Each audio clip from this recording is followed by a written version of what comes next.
ओम नमो ब्रह्मदेवाय गो ब्राह्मण हिताय च जगद्धिताय कृष्णाय गोविंदाय नमो नमः। हाँ, भगवान श्री कृष्ण के चरणारविंद अनुरागी सज्जनों, पितृपक्ष में सभी जानते हैं कि भागवत का कितना महत्व है। और भागवत की महिमा में बताया गया है कि एक प्रेत जो गया में भी मुक्त नहीं हुआ, कथा आप जानते हैं, धुंधुकारी के भाई गोकर्ण जैसे विद्वान व्यक्ति ने जाकर के पिंडदान किया गया में, किंतु उसके बाद भी इतने अधिक पाप थे उसके कि वहाँ भी वो पाप नहीं धुल पाए उसके। तब जाकर के गोकर्ण जी ने भागवत की कथा सुनाई और भागवत की कथा सुनने से वो मुक्त हो गया। तो निश्चित कहीं धोखे से अपने पितर कहीं रास्ते में भटक गए हों, मुक्त ना हो पाए हों, तो निश्चित है भागवत की कथा, ये भागवत की कथा आप सुनेंगे सुनाएंगे तो निश्चित रूप से उसका लाभ होगा, ऐसा हमारा विश्वास है। क्योंकि भागवत तो यही कहती है। तो सुनिए संक्षिप्त भागवत कथा। और अभी विगत हम 6 दिनों से बराबर सुना रहे हैं और आज 7वां दिवस है। 7वां दिवस में आपको आज हम रासलीला, भगवान की रासलीला के बारे में चर्चा करेंगे। रास रसिक, बड़े रसिया कहे जाते हैं भगवान। सबसे बड़े रसिया कोई यदि हैं तो हमारे कृष्ण कन्हैया हैं। तो सुनिए रासलीला पर मैंने संक्षेप में दोहा चौपाइयों में प्रस्तुत किया है, वो सुनिए। मुरली अधरों पर धरी मोर पंख सिर खास। ध्यान कीजिए, हमारे भगवान श्री कृष्ण का ध्यान करिए। एक कन्हैया बाकी चितवन है। एक गीत मुझे बहुत प्यारा था, पहले मैं बहुत गाया करता था कि बांकी बिहारी की बांकी मरूर चितलीना है चोर। बांके बिहारी की बांकी मरूर चितलीनो है चोर, चितलीनो। और वास्तव में वो चितचोर, आज उस चोर की कथा हम आपको सुना रहे हैं। मुरली अधरों पर धरी मोर पंख सिर खास। बांकी चितवन मधु भरी आस पास मधुमास। और जब वो झांकी और वो चितवन और वो छवि जब आंखों में आ जाती है तो आसपास मधुमास आ जाता है। शरद चंद्र की चंद्रिका कृष्ण चंद्र का हास। कृष्ण चंद्र की मुस्कान, और मुस्कान के लिए बार और जो भी देखता था बलिहार हो जाता था। तो शरद चंद्र की चंद्रिका कृष्ण चंद्र का हास। सुने कृष्ण माधुर्य अब होने वाली रास। अभी तक हमने आपको वह शौर्य बता रहे थे भगवान कृष्ण का, बलराम का।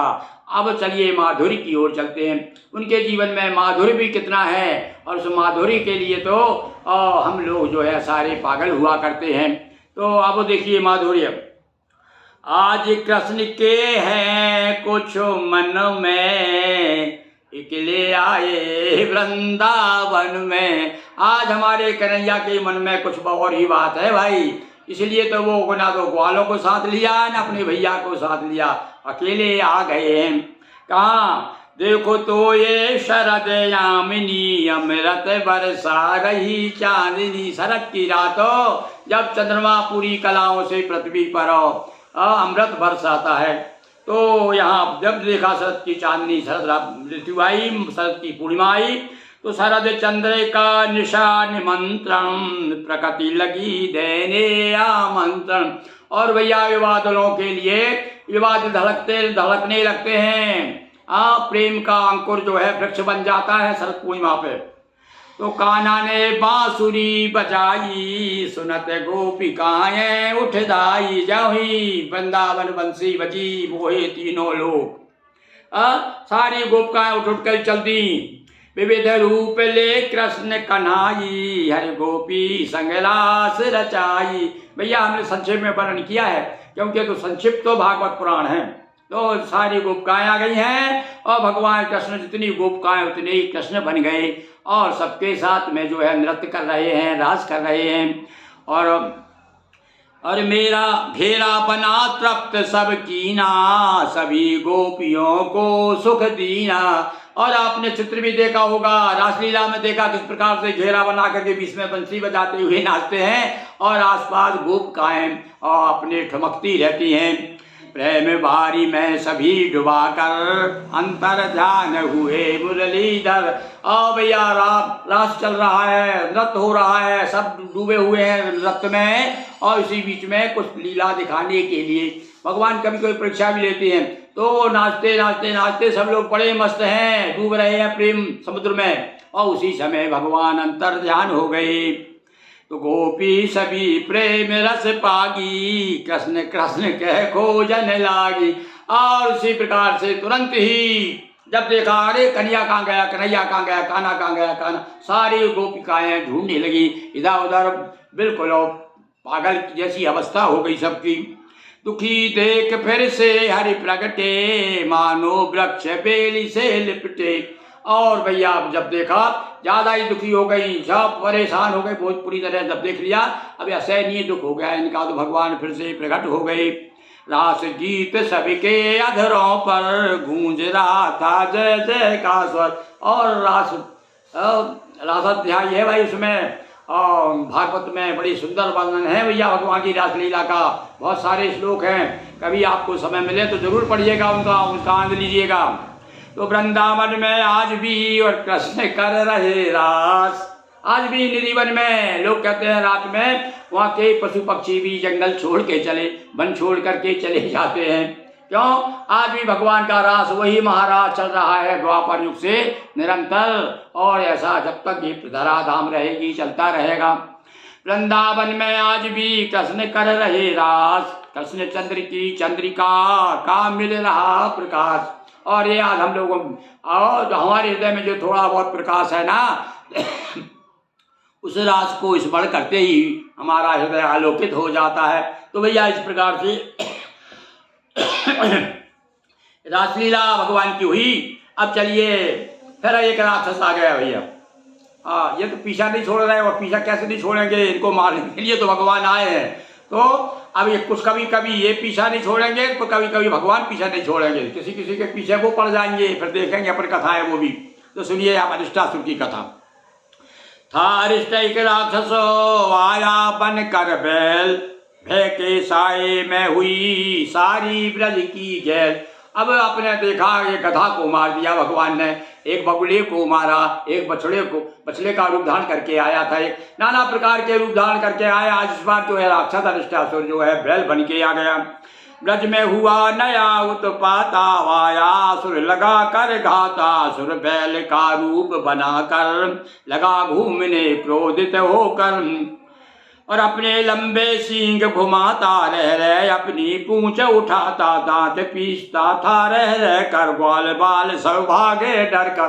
बड़ा भयंकर रूप धारण करके बड़ा बैल बन करके आ गया, और अपने खुर से धरती को खोदता है, पूंछो ऊंची कर करके, जिस प्रकार से सांडो उत्पात करते ना उसी प्रकार से उत्पात करने लगा। और गायों को भी लगा डराने, बछड़े गायें लगी रवाने, इधर उधर सब डर कर भागे, और कान्हा कहाँ पुकारन लागे। सब लोग जो है त्राहिमाम त्राहिमाम, रक्षा करो, सारे ग्वाल बाल चिल्लाने लगे, गायें रवाने लगी। और देर न की तब कान्हा वहाँ कर जूझे उसके सींग पकड़ कर। तुरंत ही भगवान आकर के और उसके सींग पकड़ लिए दोनों, और पकड़ करके क्या किया, पहले पकड़ा और मरोड़ा, और फिर अविलंब सींग को तोड़ा। पकड़ के पहले तो मरोड़ के फिर से उठा के जो दिया झटका, सींग हाथ में आ गया। उचट कोख में घुटना मारा, मुंह से बही खून की धारा। उठा के एक घुटना दिया उसके पेट में, और जब उल्टी कर दी उसने, और गर्दन पकड़ी और घुमाया, निज करनी का मजा चखाया। गर्दन पकड़ के घुमा के मार डाला उसे। मार अरिष्टासुर किया ब्रज का दूर अरिष्ट, माना ब्रजवासी सभी श्री कृष्ण को इष्ट। बोलिए कृष्ण चंद्र की जय। और अब देखिए ब्रह्मा जी को भी मोह हो जाता है। ब्रह्मा जी को जब समाचार, ऐसे समाचार भैया धीरे धीरे फैलते जाते हैं, अरे कहते भैया नंद बाबा क्या एक ऐसा बालक आ गया है, ऐसे चमत्कार कर रहा है, और चमत्कार को तो भैया नमस्कार है ही। तो खबर पहुंची तो ब्रह्मा जी को भी मोह हो गया। वो कथा सुनिए। कैसे भ्रम में पड़ गए ब्रह्मा जी। अरे ब्रह्मा क्या, सारा संसार चक्कर में आ जाता भैया। जो उस मुरली वाले को उसकी मादक छवि को देख लेता है अपना आपा खो देता है। तो गायों को ले बन गए बाल कृष्ण भगवान, ग्वाल बाल संग बैठ कर लगे सभी सुस्तान। कहते हैं एक बार सब ग्वाल बाल जो है कभी कभी खेल खेल के थक जाते थे, इकट्ठे बैठ जाते, गायें अपनी चल रही हैं बराबर। और भैया गायों के बारे में तो ऐसा है कि गायें ज़्यादा परेशान नहीं करती हैं, तो इसलिए घना जंगल हो, अच्छी घास हो तो चलने लगती हैं। तो आप सुस्ता रहे हैं, सब बैठे गाय इधर चल रही हैं। कल्पना कीजिए अपने अपने आंखों के सामने दृश्य ले आइए कि वृंदावन है। कभी आपने देखा हो वृंदावन, कहीं ने तो टीवी पे जरूर देखा होगा। तो वृंदावन में गायें चल रही हैं और भगवान एक पेड़ के नीचे अपने सखा के साथ में सखाओं के साथ बैठे हुए हैं। बैठ गए सब ग्वाल गोल बन और कहने लगे करें अब भोजन। सब इकट्ठे बैठ गए थे, याद आ गई दोपहर होने वाला था। अरे चलो भाई ऐसा करो ना, पाओ अपने अपने निकाल लो, सब अपने अपने डब्बे निकाल लो। हाँ जो भी लेके आए हैं, अब आपकी मम्मी ने क्या क्या रख दिया है। सब लोग बैठ करके नाश्ता कर रहे हैं, भोजन कर रहे हैं। निकली दूर गाय सब चरते, नभ से विधि ने लखी विचरते। आप देखिए अब लीला किस प्रकार हो रही है। अब थोड़ी सी दूर हो गई तो लग गए खाने पीने में, और थोड़ा चरते चरते गाय जरा थोड़े और आगे निकल गई। तो इतने में क्या होगा, उनको विचरण करते हुए ब्रह्मा जी ने देख लिया।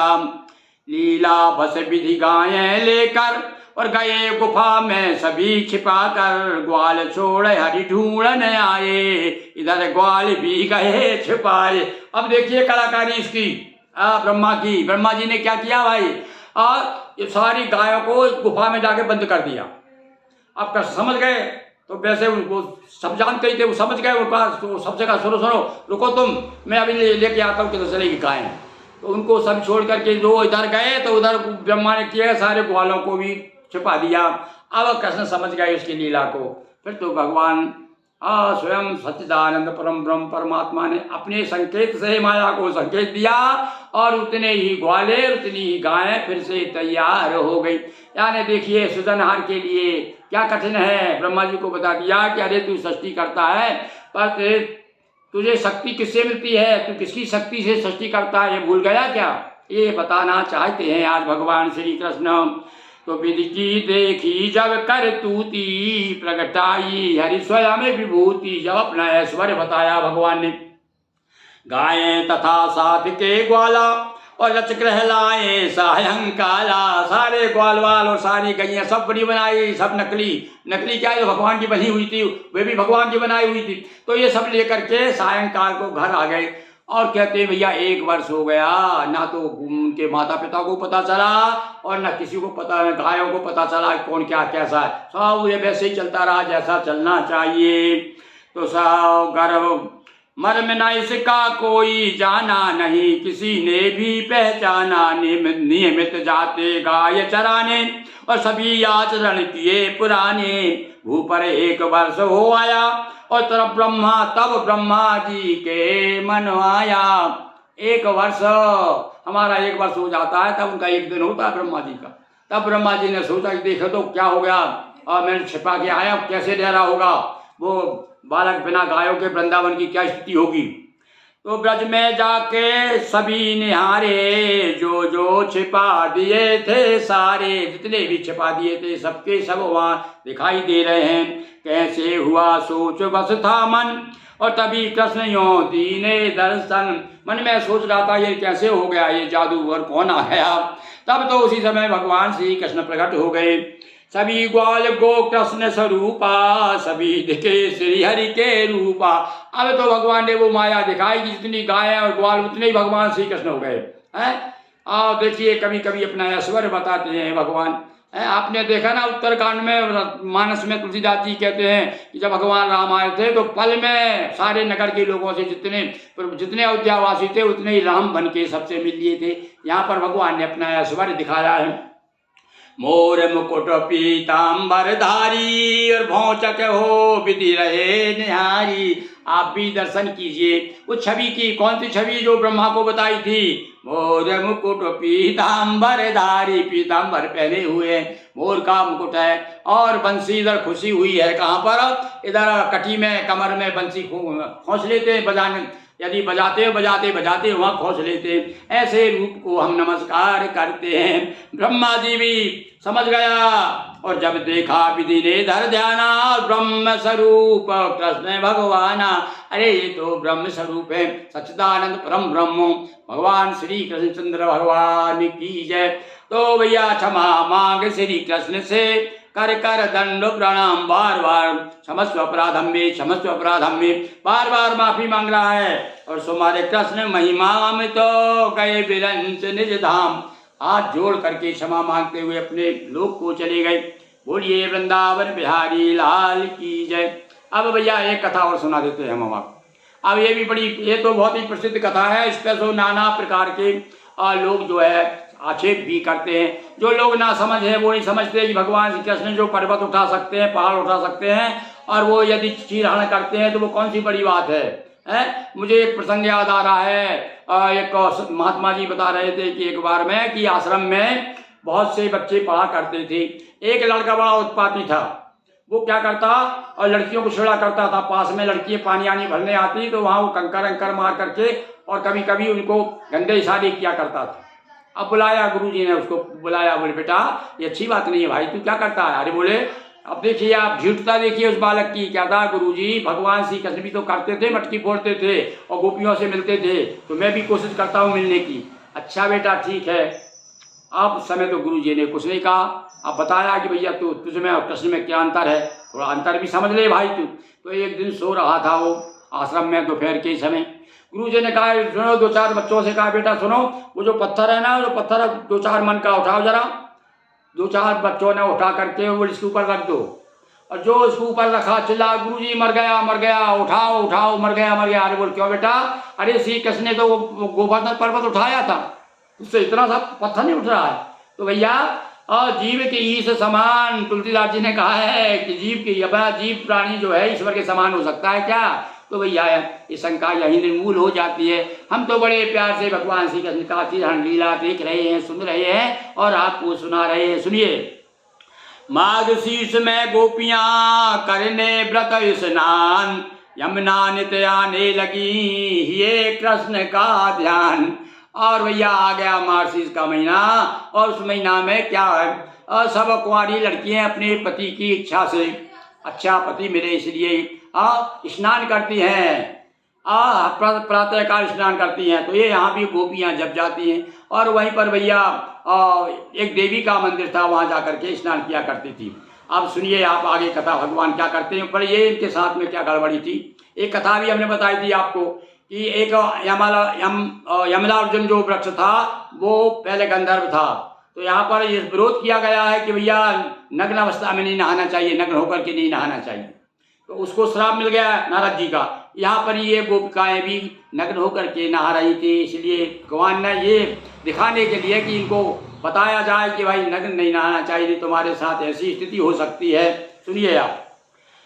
तो चाहिए सब कृष्ण हमारे हों, पतिदेव प्राण से प्यारे, स्वामी बने चराचर स्वामी, रहे सदा श्री हरि अनुगामी। कात्यायनी का पूजन अर्चन, कृष्ण बने पति अभिलाषा मन। कात्यायनी देवी, अब एक श्लोक आता है इसमें कात्यायनी देवी का, और श्लोक कुमारी कन्या उसका जाप करे तो निश्चित से उन्हें पति प्राप्त होता है। कभी इसकी हम कभी कभी समय समय पर आपको कुछ और टोटके भी बताते रहते हैं, कुछ विधि विधान नियम भी बताते रहते हैं, उसमें हम आपको बताएंगे। आप विवाह के समय कुमारी लड़कियों के लिए कुछ ऐसे नियम बताएंगे जिसके करने से शीघ्र पति प्राप्त होता है। तो भैया ये कात्यायनी देवी का व्रत करती थी अब गोपिकाएं, और सब चाहती थी कि कृष्ण ही हमारे पति हों। और प्रातः नित यमुना तट आती, होकर वस्त्र विहीन नहाती। एक दिवस सब वस्त्र उतारे, जल में गई रख वस्त्र किनारे। सभी पूर्व की ऐसी सखियां और मिले राम अभिलाषित अखियां। ये भैया देखो इन गोपियों का तारतम्य त्रेता युग से जुड़ रहा है। त्रेता युग में सीता जी की जो सहेलियां थी ना, और सब राम दूल्हा बन के गए थे, तो उस समय उनको रूप देख करके सबके मन में थी, अरे ऐसा पति तो हमें भी मिलता।